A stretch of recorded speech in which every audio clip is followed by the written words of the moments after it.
the planet air and Uranus.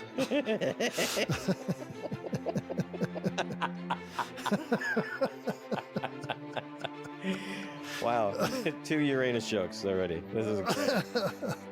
Welcome to Damnit Jim, the podcast. A fun and fascinating look at the very influential Star Trek, the original series.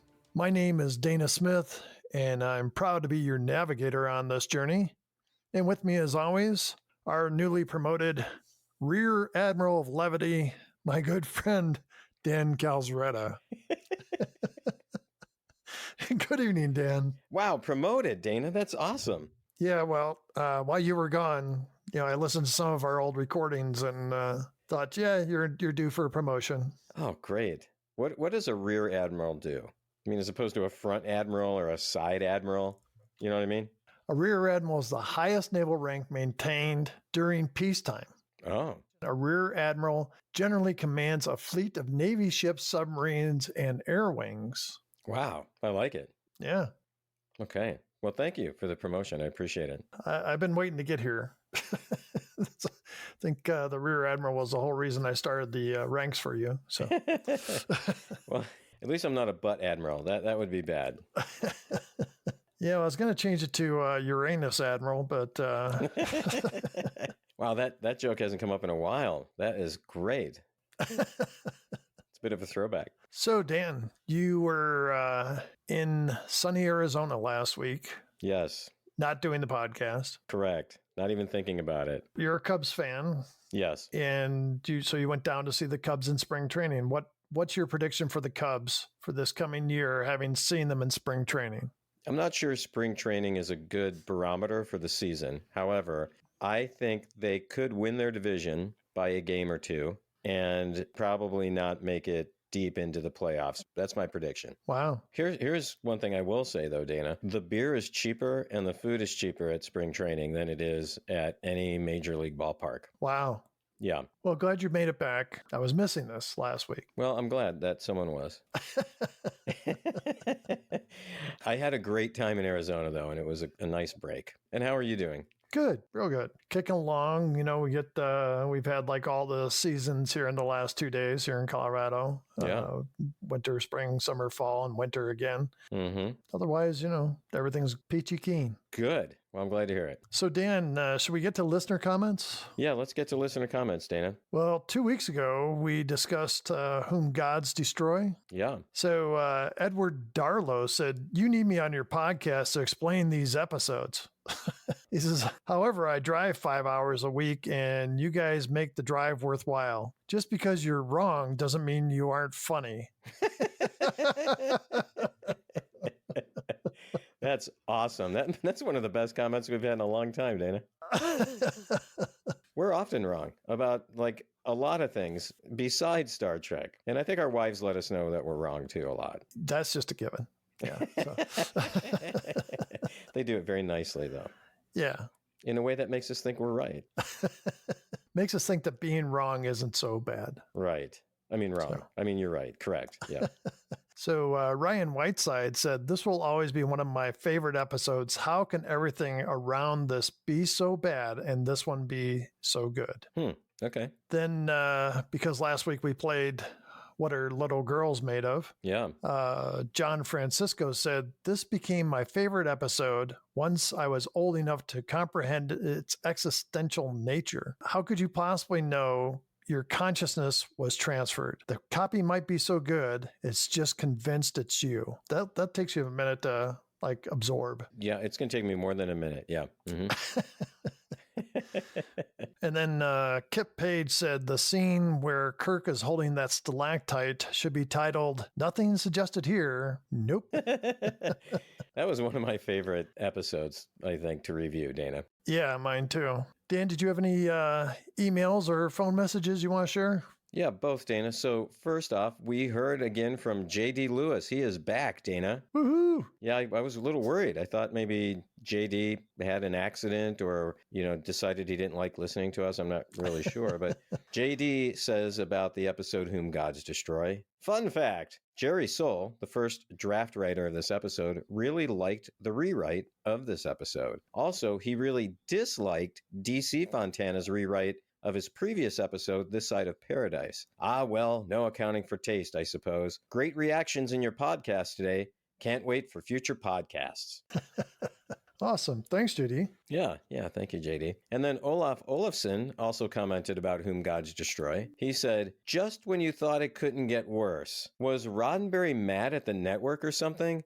By far the worst episode, not just in the original series, but in the history of television. Wow. Yeah. Yeah. He goes on, shame using Yvonne Craig on this disaster. I watched it a bunch of times and it doesn't get any better. Yeah, some of the shows are just like that. They don't improve with age. No, this one especially. And Dana, we did get a phone call this week from longtime listener Olivia. Here's what she had to say. Anyway, I listened to Whom Gods Destroy on my flight home from London, and you guys made me feel like I wasn't so alone in my travels. So thank you so much for that. Also, why does Dan have to take so many vacations? We just want some more episodes, guys. It was a wonderful episode, guys, and just keep up the great work. And I look forward to Friday's episode. How was she able to listen to us on a transatlantic flight? Well, Dana, we are broadcast everywhere, not only on the internet, but I think we're on some satellites that beam it right into airplanes. Wow. Yeah. That's kind of scary, actually. So why did the plane crash? Well, apparently they were listening to some episode of Damnit Jim the podcast, and they were trying to get rid of it, actually, and they were pressing all these buttons to turn it off. Hit the kill engine button. Yeah. Anyway, that's it for this week, Dana. Well, very cool. Well, as always, thanks for writing or calling, emailing, commenting on Facebook. We really appreciate all the messages. And at the end of the show, we're going to talk a little bit about giving away some Damnit Jim polo shirts and how you can get one, but you're going to have to communicate with us. So, Dan, with this episode, we have 9 episodes left. Wow. This is season 3, episode 15. Let that be your last battlefield. Let's do it. Captain's log, stardate 5730.2, the planet Aaron Uranus.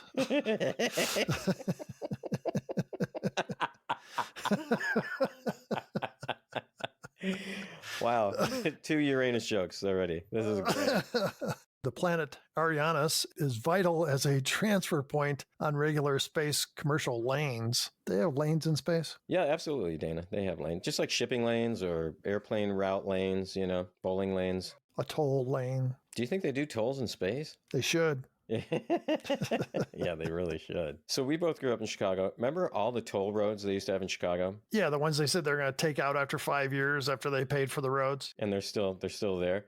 I think there's more. There's probably more. They multiplied. Here's the thing, though. Do you remember the toll roads? You would pull up, and there would be like a basket. You'd throw the change in there.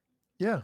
And then it would count it somehow, and then it would lift the gate and let you go, whatever. Well, did you ever throw the change in and then throw something bigger in to cover up the hole so the person behind you couldn't throw their change in there? No, I'm not a dick. You were with us, Dana, many times when that happened. No, I don't think so. I think you were. Never heard of this before in my life. If we did that to any of our listeners, we're sorry. Dana's really sorry for doing that. But I don't think they have those kind of tolls anymore. You can't do that. You don't give cash like that anymore. Yeah, now it's the thing on your car. You've got a transponder on your car. So the planet Arianus has been attacked by a bacterial invasion, which threatens to render it lifeless unless checked. Our mission is to decontaminate it. So was this infection something that was because Kirk visited the planet earlier? So Kirk tells Uhura to let the Ministry of Health know that they will start decontamination procedures as soon as they lock into orbit. Just then, Sulu spots what appears to be a shuttlecraft. Sulu says it's following a very erratic course. Chekhov, watching the main screen, says it appears to be a Starfleet shuttlecraft. See, I'm trying to work in very slowly to the Chekhov thing. That was Chekhov? That's how slowly I'm starting into it. Yeah. Sulu comments, it looks like the one stolen from Starbase 4 a few weeks before. Well, it should have looked like one stolen from the Enterprise, because I don't know if you zoomed in on it, but it says Galileo 7 and USS Enterprise on the front of the shuttlecraft, Dana. Spock checks his scanners and says there is one humanoid aboard the ship and appears to be injured. So they lock on the tractor beams and pull the shuttlecraft aboard. Kirk and Spock go to the shuttle deck and Scotty takes the con. They reach the shuttle deck with the security team and they open the door. A man appears on the doorway and we see the left side of his face is black. Spock raises an eyebrow looking at the man. The man collapses and we see his face is black on one side and the other half is white. Yeah, it looked like a mime gone bad, kind of. That's redundant, isn't it? That's a good point. That is a good point. Let me say it this way. It looked like a mime. That's why they didn't get a response from the shuttlecraft. Because he was miming. He was miming that he was in pain and suffocating. And suffocating, yeah, exactly. Well, later in sickbay, McCoy is giving the man a hypo while Kirk, Spock, and Chapel look on. Kirk asks about the man's pigmentation, and McCoy says the pigmentation is normal for the alien. And Kirk says, and judging by looking at him, we know at the very least he is the result of a very dramatic conflict. What? How? How do they know that? Yeah, that makes no sense at all. Here's the other thing, though. He's lying down on that medical bed, you know? Yeah. And his pants are pretty tight. Yes. And it looks like he's got a big codpiece underneath. And Chapel is just kind of staring down in that area. I mean, that's how the camera angle looked to me. Yeah. It was weird. Those things don't happen by accident, I don't think, Dana. So Spock says, there is no theory, Captain, from the basic work of Mendel to recent nucleotide studies, which would explain our captive. Didn't Mendel, isn't he the guy that did the peas, the experiment with peas? Yeah, was that split pea soup? Well, I was wondering if it was like the frozen peas that you can get. Yeah, it's Mendel's frozen peas. Yeah, I think very tasty. You know what's really bad are canned peas. Oh, horrible. I do not like canned peas. I'm not a big fan of peas, period. Really? I love green peas. Oh, love them. Like fresh ones? Good. I mean, even frozen ones are good, too. So Spock continues on. All gradations of color, from black to brown to yellow to white, are genetically predictable. We must therefore conclude that this alien is a mutation, one of a kind. See, again, I don't understand that. Yeah, based on a study of one. Yeah. So... Yeah, ridiculous. And it seems silly that Spock would say that. Yeah, not logical. And then Kirk says, your prognosis, Doctor? And McCoy says, well, I can't give you one, Jim. And Spock says, yet you are pumping him full of your noxious potions as if he were a human. When in doubt, the book prevails, Mr. Spock. I've run tests. Blood is blood, even when it's green like yours. And then he says, and I must say his recuperative powers appear to be excellent. Of course, Dan, every alien we've met so far has amazing recuperative powers. Yes, so. Dana, once again he says this. Yeah. So Spock leaves and Chapel points out the man is waking up. Kirk tells the man where he's at and then says, you were in a Starfleet shuttlecraft that you stole. And the man argues with him that he did not steal it. His need gave him the right to make use of it. I got to remember that if I ever get caught stealing. We've kind of heard that line too, though. I mean, didn't Harry Mudd one time say he didn't steal the ship, he was using the ship and that kind of thing? Yeah, so maybe this guy went to the Harry Mudd school of pirating. Yeah, I think you're right. He knew Harry Mudd. Then he says he's grateful for the rescue, and Kirk says, no big deal. And Kirk asks who he is, and he says, Lokai. This is from the planet Sharon. I'm going to bring up a complaint right now, Dana. This name of the planet gets pronounced at least 3 different ways in this episode. Yeah, I noticed that too. By the people from the planet. Yeah, right. So you can pronounce it any way you want, and it's going to be correct. Kirk thinks for a second and then says, that's in the southernmost part of the galaxy, in an uncharted quarter. So if it's uncharted, how would Kirk know about it? Exactly. Yeah. Not only know where it's located, but like what the planet's name is. Yeah. He seems to know everything about this planet, actually. Kirk asks, what are you doing so far from home? And the man doesn't answer, and Kirk says, you're going to be charged with theft of a Starfleet shuttlecraft. And Kirk asks, what were you going to do? And Lokai says, You monotone humans are all alike. First you condemn and then attack. I will answer no more questions. I think monotone is the wrong word. Monochromatic would be more accurate. Monotone to me is you're talking in a monotonous voice, kind of like us in this podcast, right? I think monotone's incorrect, Dana. I do too. So Kirk goes to the intercom and calls Uhura and tells her to notify Starbase 4 that they have recovered their shuttlecraft. The shuttlecraft that says it's from the Enterprise. Then it's the Galileo 7. Then Chekhov hails Kirk and reports an alien ship is approaching. Kirk says he'll be right there. So we go to the bridge as Kirk and Spock enter. Kirk orders the image put on the screen. They don't see anything. No, nothing. Chekhov says it's heading straight for us. No. Do it again. I want to hear the voice. Come on. Chekhov says it's heading straight for us. That's pretty good. You know, a little bit of Count Chocula in there, not too much. So Kirk orders evasive action. The ship stays on course. Sulu says it's out of control, a suicide mission. Kirk orders shields up in a red alert. We see people walking in the hallways, not exactly running. He says not only red alert over the ship's intercom, but something like collision is imminent. Brace for impact or whatever. But I mean, there's one woman that's walking like kind of towards the camera. Kind of looks like, it's like this happens weekly. The thing I didn't like was the zooming in and out on the red alert light.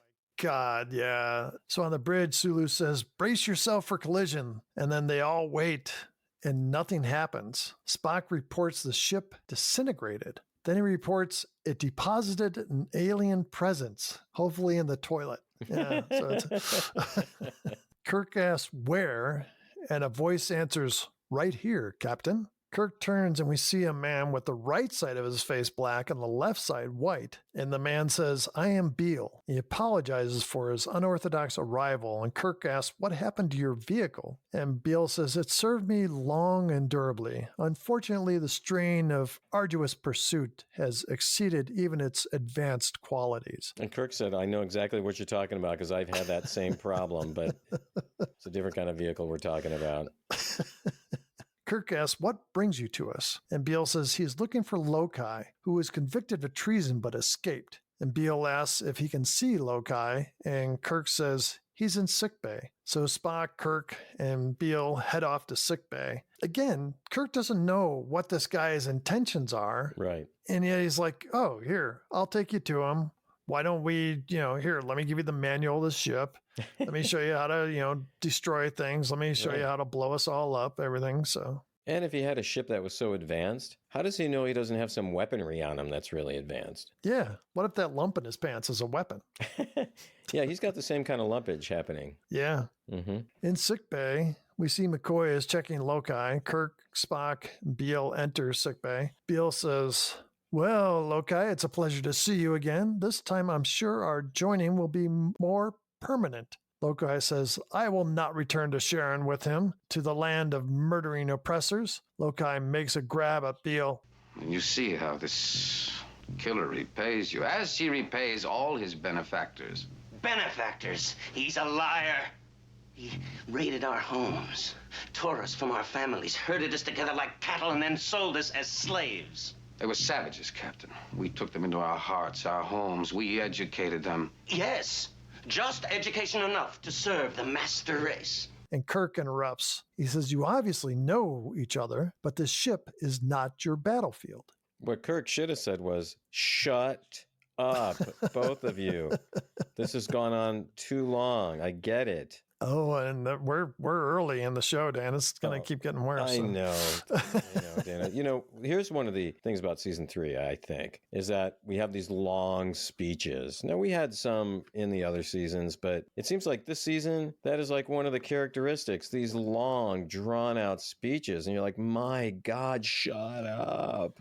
I don't know. All these guys think they're Shakespeare or something they're doing in writing, but it's I wonder if in Shakespeare's day, there were like people like us sitting in the back of the theater. Can you believe this? This thing is going on way too long.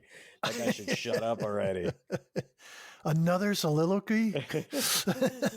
God, who does Hamlet think he is, for Christ's sake? Oh my God, that'd be funny. Yeah, we should do that. Like, Oh, that could be our next show. yeah, could be. Yeah. We'll go to theater and watch Shakespeare plays and make comments while they're performing During the performance. Yeah. God, that would be great. You know, it's only social. I've thought about this many times. Sorry, I'm going to take a little detour here, Dana. I go to a lot of live theater every year. I go to the Oregon Shakespeare Festival. We see a bunch of plays. It is only social pressure that keeps us from just kind of like yelling during a play or standing up making funny noises, right? I mean, oh yeah. And occasionally it happens. Sometimes you'll see a comedian and you get hecklers, but you don't normally get hecklers like in live theater, you know? How far do you think we'd get into a conversation during a Shakespeare play, us just making fun of it before we got kicked out? Like how many minutes? You think it would even last a minute before they came in? Yeah, it wouldn't be long. Yeah. Anyway, this isn't Shakespeare.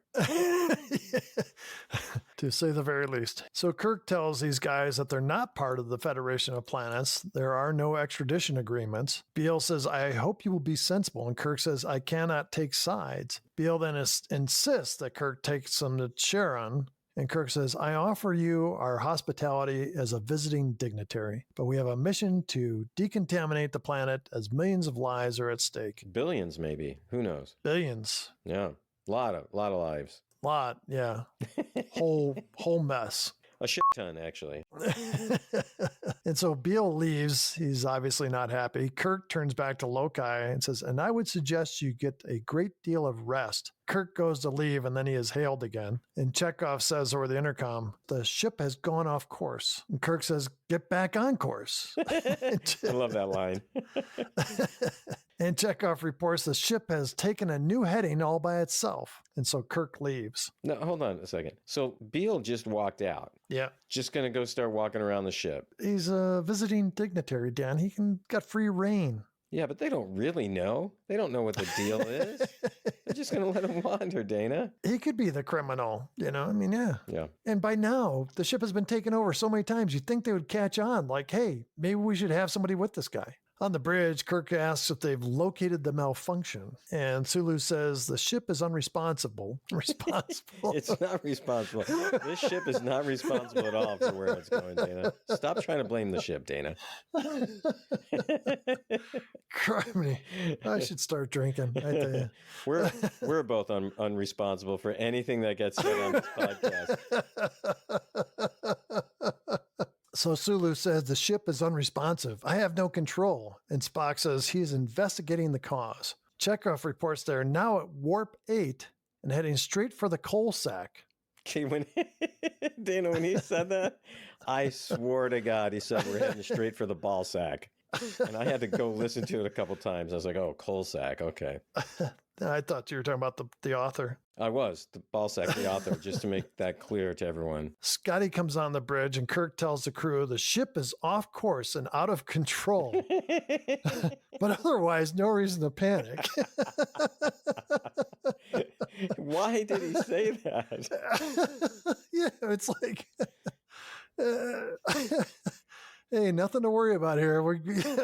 But we're just flying by, like haywire here. We're going balls to the wall to the ball sack. Chekhov gives the coordinates that they're heading towards, and Spock confirms, saying that the planet Charon is where they are headed. Oh, really? Gosh, I never would have guessed that.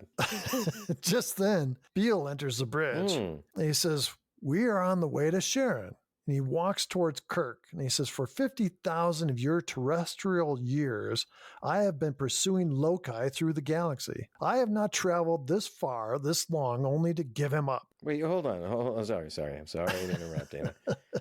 Have we not heard this same storyline in the whole Lazarus? I was going to say, this reminded me of Lazarus. Yeah, in the alternative factor, right? Yeah. The best episode of all of the original series.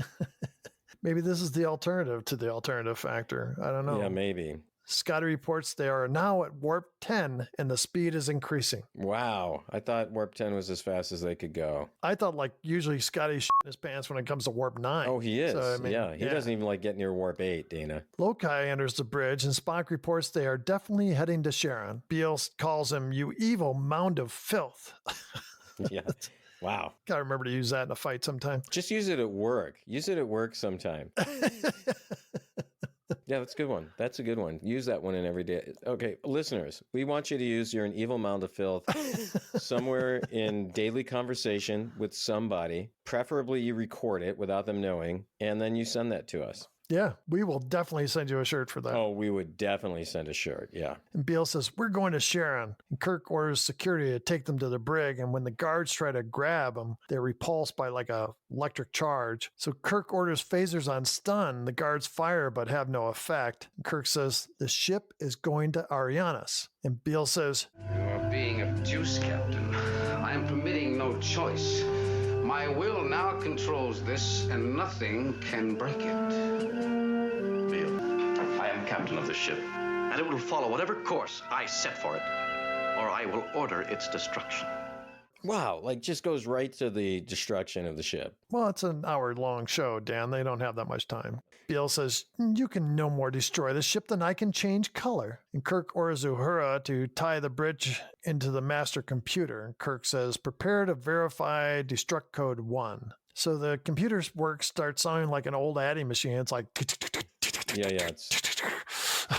And Kirk gives the code, and then Spock identifies himself to the computer. We get an extreme close-up of Spock's eyes, and then his mouth. And I noticed he missed a spot shaving his mustache right under his nose. He did. I noticed that same thing. And, you know, a lot of those actors back in the day smoked and drank lots of coffee, I think, and you can definitely see it in his teeth. Oh, yeah. Yeah. I mean, it was that close. Let's see what he had for breakfast. So when Spock's code is entered, Kirk asks for Scotty to comply, and we get an extreme close-up of Scotty's eyes as he identifies himself. We then get an extra extreme close-up of Beale's eyes.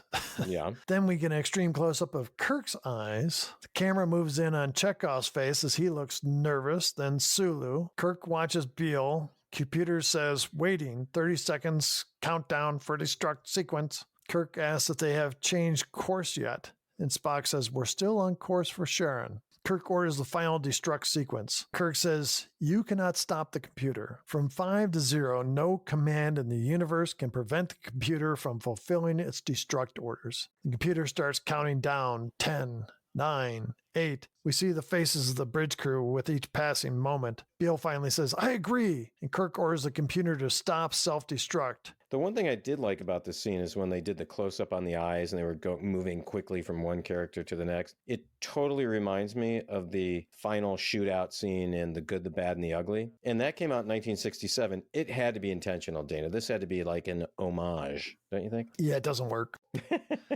Kirk asks Spock if the ship is headed to Arianas, and Spock says, Negative, Captain. The Enterprise is now moving in a circular course.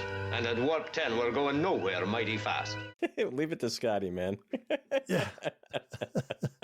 So Kirk asks for the ship to be put back on the course to Arianas. Beale says, Captain, I am happy to have you complete your mission of mercy to the planet Arianas. But if you will, upon completion, please take me and my traitorous captive to Sharon. So Beale says the ship is now in your control, and Spock reports they are on course to Arianas. Kirk turns his attention back to the Sharonians. So he says, let me reaffirm my position, gentlemen. I could put you both in the brig for what you've done. Yes, do it. Put them in the brig, for crying out loud. He says, but I won't do it. What? Why not? And here we believe in letting anybody just destroy the ship at will. just walk around. Do whatever you want. He goes on, we live in peace. Oh, so he is going to give a little speech here, isn't he? Okay. The need to resort to violence and force has long since passed. I don't think so. At least since the last episode or so. Yeah, so.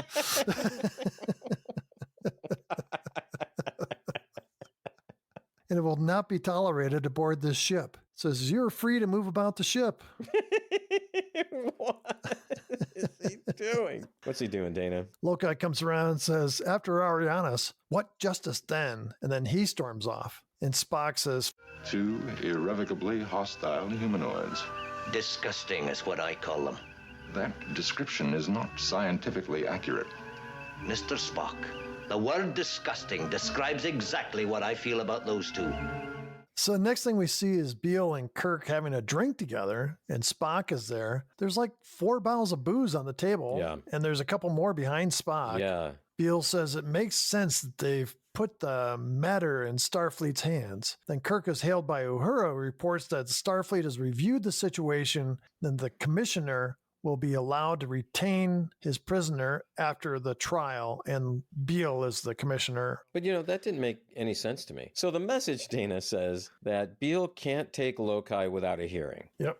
But then it goes on to say they have no doubt that after the hearing, he will be permitted to take Lokai back to his planet. So they already know, how they're going to rule on this? Yeah, I don't even know how to respond to that. Yeah, there is no response. It makes no sense. Beale says, it is obvious to the most simple-minded that Lokai is an inferior breed. Spock says, The obvious visual evidence, Commissioner, is that he is of the same breed as yourself.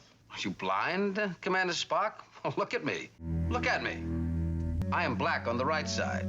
Lokai is white on the right side. All of his people are white on the right side. it's a poignant moment, but I mean, it's like the simplest thing, where Spock and Kirk can't comprehend what he's saying. Yeah. That it's such a simple thing, they're overlooking it.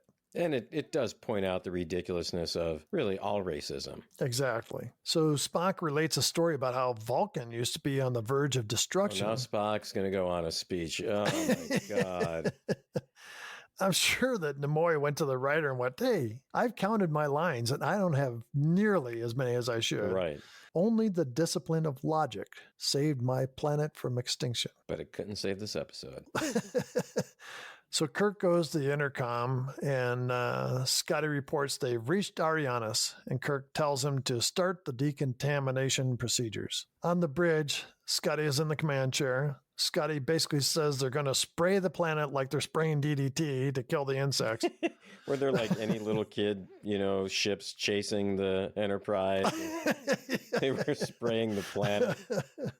And Scotty reports they're done. Kirk orders a new course for Starbase 4. So on the bridge, Chekhov is at the science station. He says he cannot program the ship to Starbase 4 because he's at the science station. And Spock checks and says memory banks are burned out. And Beale's kind of standing back behind everyone. He steps forward and says, the directional control and the self-destruct captain are both burnt out. I did it like this. And he steps towards the console. He holds his hands over the computer controls, and we hear this like electric sound, and the board turns like pulsing, multicolored, like it's being short-circuited. Well, here's the thing, though. They don't have any money in season 3, and they're going to spend it on this? How about taking this money, increasing the salary for the writer, and get a good writer? Fire this writer, get a different writer. So Lokai enters the bridge as Beale says, now we can go to Sharon without any more discussion. Beale goes to Lokai. You're finished, Lokai. We've got your kind penned in on Sharon into little districts. You've combed the galaxy and come up with nothing but monocolored trash, do-gooders, and bleeding hearts. You're dead, you half-white. I mean, he's half-white. So Lokai says, you useless piece of bland flesh, I'll take you with me, you half-black. Wow, they're just going at it right now. Yeah, so they lunge at each other's throats. They glow, and we hear the electric static charge sound. Not like the alternative factor at all, Dana. Completely different. No, I wasn't reminded of this at all. No, not at all. Kirk steps forward and says, Beale, you keep this up and you're never going to get to Sharon with your prisoner. The rest of the ship will be irreparably damaged. This will be your final battlefield. Kirk asks Beale to return the ship to his control. After a moment, Beale consents and returns the ship to Kirk's control. So everyone returns to their station. Sulu reports controls are responding. It's beautiful. Yeah, that was such a weird line. It made no sense to me, like a lot of things in this show. So Spock reports they were within scanning range of Sharon. Wow, they got there pretty fast. So Kirk orders the planet put on the main viewer. The shot we see, when Kirk says put it on the main viewer, we get a picture from the kind of the back of the bridge looking towards the main viewer. Yeah. It's not from this episode. Right. Yep, you're right. Chekhov is not at his station. Another guy is. You don't see Lokai or Beale. Yeah. It's just they stuck it in and went, okay, we're just going to show the main viewer and nobody will notice that there's completely different people on the bridge. In fact, it happened earlier, too. It's when Sulu was shouting to brace for collision, and it was Hadley who was at Chekhov's station, a much taller man with yellow hair. Yeah. Didn't look like Chekhov at all. But we heard Chekhov's voice, so at least they dubbed that in, you know. Spock reports that the planet has several large cities, all of which are uninhabited. He says extensive traffic systems barren of traffic. Oh, that would be good, though, right? Didn't know rush hour or anything? There is no evidence of a natural disaster, yet there are vast numbers of unburied corpses in the cities. That doesn't sound like a place I'd want to visit. Yeah, not a vacation hotspot.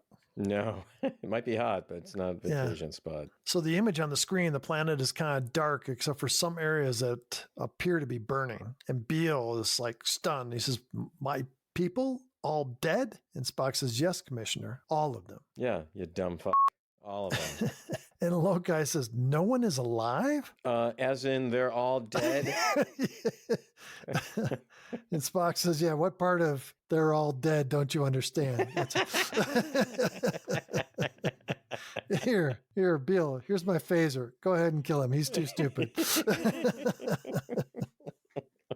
Beale turns to Lokai and says, "Your band of murderers did this." And Lokai says, "Your genocidal maniacs did this." And they attack each other again. And Kirk yells, "Stop it! What's the matter with you two? Didn't you hear Spock? Your planet is dead. There's nobody alive on Sharon because of hate." You think this is making it better? Like, they're dead. They're all dead. Everybody's dead. Yeah, that's going to make it better. Let me repeat. Dead. As in, not alive. They've ceased to exist. Burned to a freaking crisp. So the two men break apart. Kirk goes on, "The cause you fought about no longer exists." Because they're dead. All dead. In case you didn't hear me, dead. So he says, "Give up your hate. You're welcome to live with us." Well, maybe with the Vulcans. And and Sulu and Chekhov are sitting over there going, "Oh my God, no, what are you saying, Captain? They cannot live with us." Yeah, well, I'm not bunking with those guys. He says, "Listen to me, you both must end up dead if you don't stop hating." Dead, you'll be dead, like everyone on your planet. Look, the planet is dead. Where's my thesaurus? I need a new word for dead. We didn't pay the writer enough. Yeah, that's obvious. We only got one word for this, and it's dead.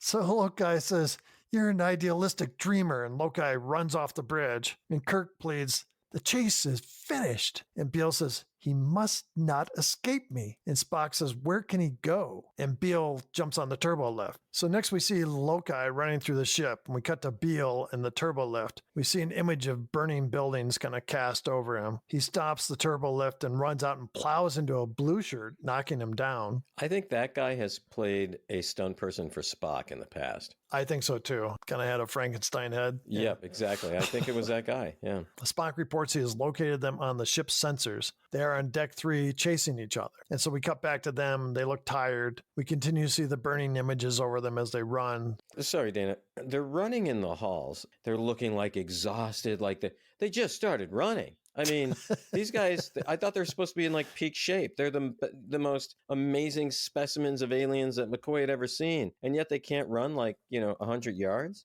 Well, I think you're supposed to get the idea they've been chasing each other for a while this is going on. Could be all the smoking. I have the feeling these guys are smokers. Meanwhile, Spock is giving a play-by-play of where they are. It's like a horse race announcer. It's like deck 3, past the crew lounge, past the dining hall. They're running the turn, heading to deck 5. Sulu and Chekhov are betting on them. Like,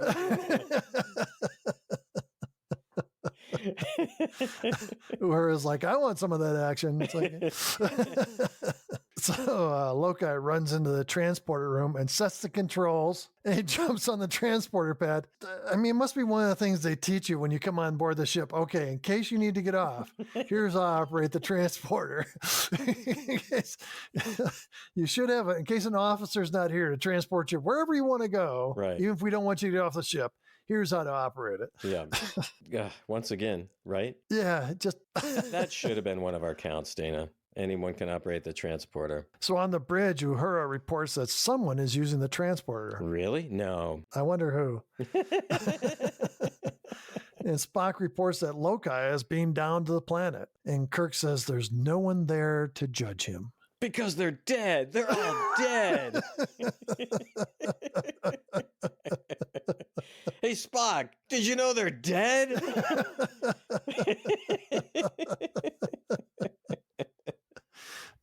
Scotty's gone on the intercom. Captain, I think they're dead on the planet.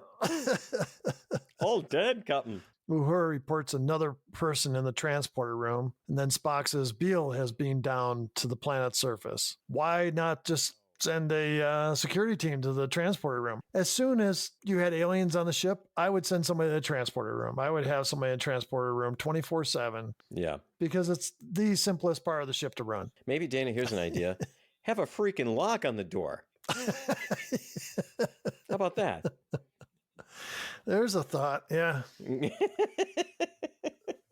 So Uhura says, it doesn't make any sense. And Spock says, to expect sense from these two morons of such extreme viewpoints is not logical. Nor is it to expect any sense from the writer of this episode. Yeah, speaking of morons. Yeah. And Sulu says, but their planet's dead. What? It's what? Anybody else realize the planet is dead? Wait, Chekhov just figured this out? This is Sulu. Oh, Sulu. Wait, I don't even know who I was talking. Sulu Sulu, have you not been listening? The planet is, I don't know, DED dead. So he says, does it matter now which one's right? And Spock says, not to Lokai and Beale. All that matters to them is their hate. And Uhura says, do you suppose that's all they ever had? And Kirk says, no, but it's all they have left. Then he says, warp factor 2, Mr. Sulu. Set course for Starbase 4. Dan, that's how this episode ends. So, Dana, you have some information about this episode that you want to share. Yeah, Dan. Start off Frank Gorshin. He's the one that played Beale. He was a very talented actor, comedian, and impressionist. Yeah. Kind of up there where I'm at, on impressions. It's debatable. Gorshin received an Emmy nomination for his role as the Riddler on the Batman TV series. Wow. He's the only one on all of the Batman TV series who was ever nominated for an Emmy. Adam West never got a nomination? That's a crime, Dana. You're telling me Julie Newmar never got a nomination? Come on. She should have gotten a lot of nominations. I would have nominated her. You would have nominated her up and down, Dana. Here's an interesting fact. Gorshin was on the Ed Sullivan Show the night the Beatles first appeared in the U.S. on the Ed Sullivan Show. Really? Gorshin showed up in a lot of TV shows and movies through the late 50s and early 2000s. Dan, I actually saw him do a one-man show about the comedian George Burns. It was entitled Say Goodnight, Gracie, and he was fantastic. Where'd you see that? In Denver here. Really? Were you yelling at him to do the Riddler? Hey, Frank, do the Riddler. Do Sammy Davis Jr. Yeah. Do Beale. Hey, Frank, those people on your planet, they're dead. They're all dead.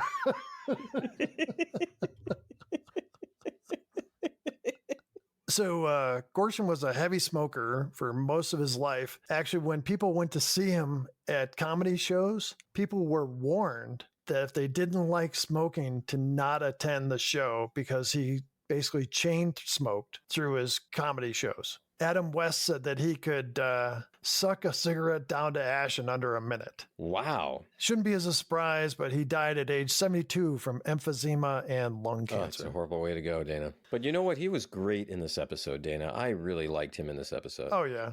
Dan, I also wanted to point out this was the last episode for Robert H. Justman, who worked as a co-producer. He resigned from the show's production team because of the program's declining quality and NBC's harsh treatment of it. He was also disappointed that instead of making him the new producer, Gene Roddenberry hired Fred Freiberger instead. Justman felt burned out and eager to get off the show. Well, he was smart. Yep, should have taking some writers with him.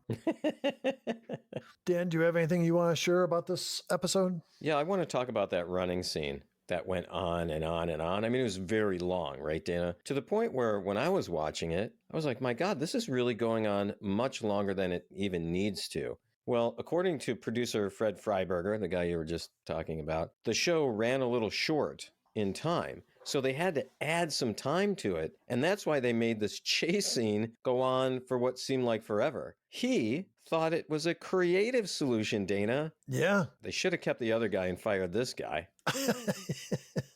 That wasn't a creative solution. It was a stupid solution. I mean, it went on and on and on, Dana.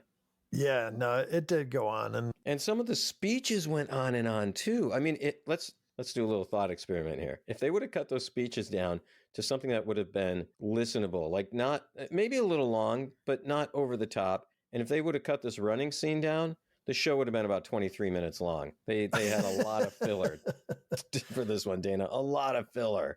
I did like listening to Beale's speeches, though, because I like Gorshin and how he, just delivered them. Yeah, me too. But that's all I have, Dana. Dan, what do you got for themes and dilemmas of this episode? Well, the obvious one is racism is bad, Dana. They were beating us over the head with it. Now, maybe at the time when this show came out in 1969, obviously civil rights movement was in kind of full swing. And so maybe felt very relevant at the time. Yeah. Now it seems kind of dated. How about a dilemma for you?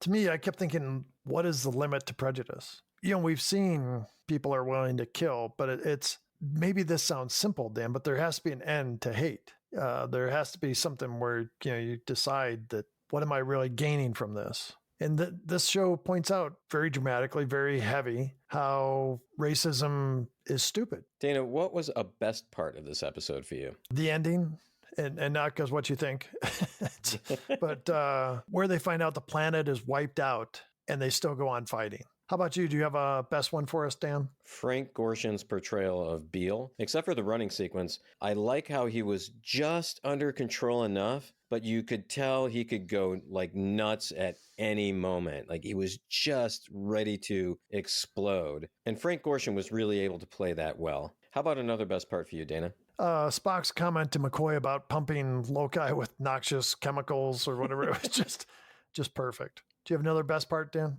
The close-ups of Kirk, Beale, Spock, and Scotty during the self-destruct sequence, I know it had to be copied from The Good, the Bad, and the Ugly. In fact, I went and looked at that scene. It was almost a copy.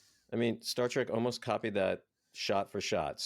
But I thought it was kind of cool. Dana, how about a worst part for you? A lot of talking. We've talked about this to the point that now we're doing a lot of talking about the amount of talking that they did. So I'll just leave it at that. How about a worst part for you, Dan? A lot of talking in this episode, Dana. A lot of talking. I had the exact same thing, Dana. How about another worst part for you? The camera work, the zooming in and out of the red alert. And for me, all the close-ups. How about another worst part for you, Dan? Funny that you say it, but mine also was the zooming in and out on the red alert light. Dana, how about another worst part? The starship being used as a bug sprayer. And we discussed it during the show, but it just didn't make any sense to me that they would be able to do that. Dana, what happened on this day in history? Dan, this aired January 10th, 1969. The number one song in the U.S. was still Marvin Gaye's I Heard It Through the Grapevine. Good. And in the U.K. Uh-oh, I'm nervous, Dana. I'm really nervous. The song was Obla Di Obla Da by Marmalade. Dan, on this day, the publishers of the Saturday Evening Post announced that the weekly magazine would cease publication after almost 148 years, discontinuing after its February 8th issue. Wow. Also, U.S. Army Special Forces Reserve Officer Robert Helmy used an unloaded shotgun to hijack United Airlines Flight 459 to Cuba. Wow. Helmy's case stands out because he was the first successful hijacker to be prosecuted in the United States. Immediately after he landed in Cuba, he was arrested by the Castro government and would spend 109 days in solitary confinement in a Cuban jail before being deported to Canada, which in turn would return him to America. Interestingly enough, a jury would find him not guilty of all charges on November 20th accepting his defense of temporary insanity, making Helmy the first skyjacker of a commercial aircraft anywhere to be acquitted at trial. I wonder if he was ever able to buy another airline ticket, though. Wonder if he's alive, Dana. Can you imagine we got him on the show? He's probably one of our biggest fans. So just a couple more things. On Sunday, January 12th, the American Football League champion New York Jets, led by brash quarterback Joe Namath, upset the National Football League champion Baltimore Colts 16-7 to win Super Bowl III in Miami. And then January 13th, I thought this was interesting. Samsung Electronics, major brand of smartphone, television sets, and home appliances, was founded in Suwon, South Korea. Hey, Dana, how about if we go to the counts? How about the dead crewman count? We had 0, Dana. We're still at 49.5. Okay, the shirtless Kirk, ripped shirt Kirk count? Nope, Dana, none of those. So we're stuck at 20. He's dead count. I wish we would have had at least 2, but we did not, so we're stuck at 22. How about the I'm a doctor, not a fill in the blank? 0, so we are at 9 still. The supreme being count. Once again, 0, Dana. Stuck at 12. Violation of the prime directive. Unfortunately, all the people on the planet were dead, Dana, dead. They were all dead. So the Enterprise didn't have anyone to kill, Dana, kill. Otherwise, they would have violated the prime directive if they had gone down there. Yeah, so we're at 0 for this week, stuck at 12. Take over the Enterprise count. Dana, I've got 1 when Beale takes over the ship and takes it off course, and that's the time when Kirk gets on the intercom and says, "Don't panic, but we're off course and we can't control the ship." There's a second one, Dan. Later on, when they're supposed to be heading to Starbase 4 to take Lokai for trial, Beale takes it over again. Yep, you're right, Dana. So that puts us at 17. How about who's commanding the Enterprise? I've got Scotty 2 different times. First is when he takes the helm when Kirk and Spock go to the hangar deck, and the second time is during the decontamination procedure. So, Dana, that brings us to a total of 49. Well, Dana, this episode, I thought, once again, very similar to other episodes in season 3, had some kernels of brilliance, like a popcorn kernel. It's sitting there, Dana, before it's popped, and you're going, God, that's going to be good. That's going to be a good piece of popcorn. And then it pops, and it's got like the mostly still shell and not much, stuff to eat. There was potential in this episode, Dana, but ultimately, I think it was more ridiculous than anything. Well, Dan, I think I like this more than you did.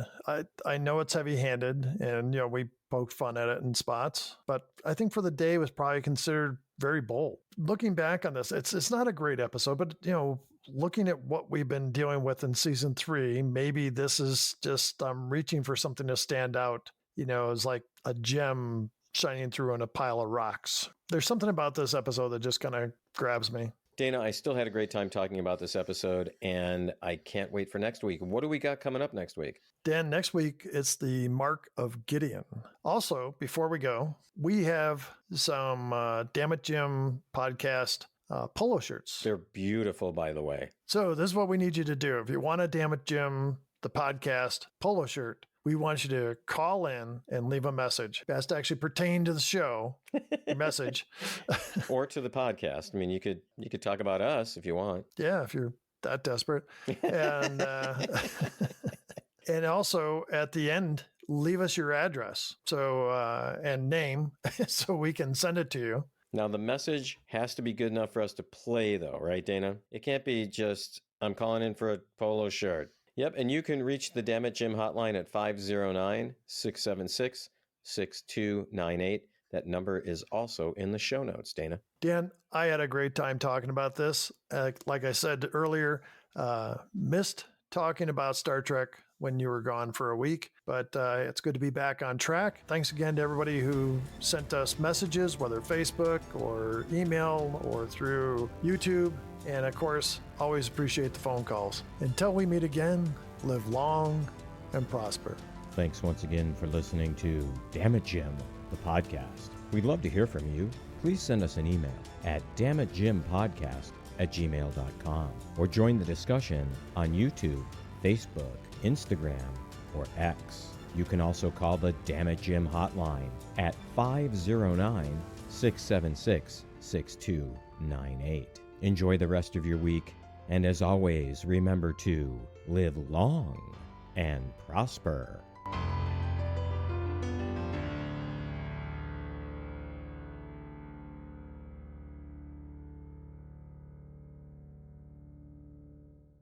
This has been a Ramble Jar production.